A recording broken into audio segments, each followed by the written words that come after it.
آج کا وظیفہ امام ابن تیمیہ رحمہ اللہ فرماتے ہیں کہ نیکیوں میں سے سب سے بڑی نیکی ہے وہ ہے استغفار. اور وہ کہتے ہیں کہ اگر آپ کو رزق کی کمی کا سامنا ہے، سبحان اللہ، صحت کی کمی کا سامنا ہے، مشکلات میں پھنسے ہوئے ہو، جتنی بھی دنیا کی وبائیں بلائیں آفتیں ہیں تم پر، سب کا علاج استغفار میں موجود ہے.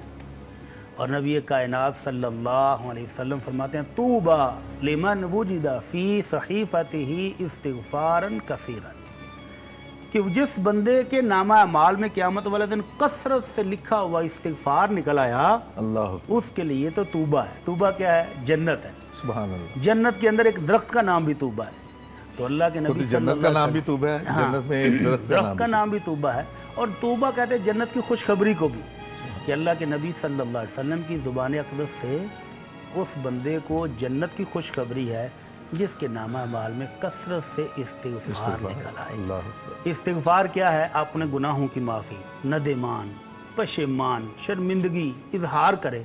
استغفر اللہ الذی لا الہ الا هو الحی القیوم واتوب الیہ.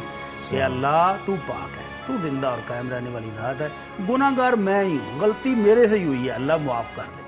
تو یہ اظہار کرتا رہے اور کثرت سے کرتا رہے. کتنا کرنا چاہیے؟ حدیث تو کہتی خاص ہے، الفاظ تو نہیں ہیں، الفاظ تو نبی کائنات صلی اللہ علیہ وسلم کے ایک الفاظ تو یہی ہیں جو میں نے ابھی بیان کی ہے، استغفر اللہ الذی لا الہ الا هو الحی القیوم واتوب الیہ. اور دوسرا وہ بھی جو اس کو ہمارے ہاں آیت کریمہ کہتے ہیں، لا الہ الا انت سبحانک انی کنت من الظالمین. اور تیسرا وہ بھی ہے سید الاستغفار.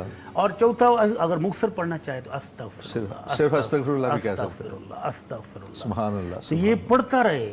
نبی کائنات کے بارے میں سیدنا انس رضی اللہ تعالیٰ عنہ فرماتے ہیں کہ ہم آپ کی مجلس میں بیٹھے ہوئے آپ کو 100 مرتبہ استغفار کرتے ہوئے بھی سنا کرتے تھے. سبحان اللہ. تو کائنات کے سردار ایک دن میں 100 بار 100 بار ایک دن میں اور ایک مجلس میں بھی.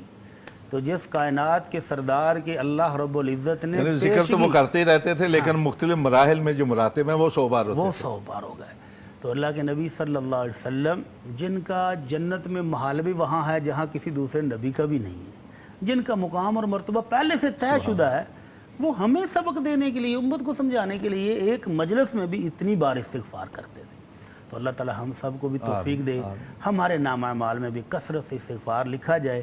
اور ہمارے وہ ناظرین جو ہمیں پوچھتے ہیں جی وظائف بتائیں جی، مجھے نوکری نہیں مل رہی، میرے گھر میں پریشانی ہے جی، میری شادی نہیں ہو رہی جی، مجھے یہ مسئلہ ہے، مجھے یہ مسئلہ ہے، یہ مجھے، تو ان تمام مسائل کا حل کثرت استغفار. سبحان. کثرت استغفار دل سے نکلے ہوئے کلمات اثر رکھتے ہیں. غلطیاں چھوڑ کر، گناہوں کو چھوڑ کر اپنے رب کا ہو جائے اور اس کے بعد استغفار کرے تو انشاءاللہ بند دروازے کھل جاتے.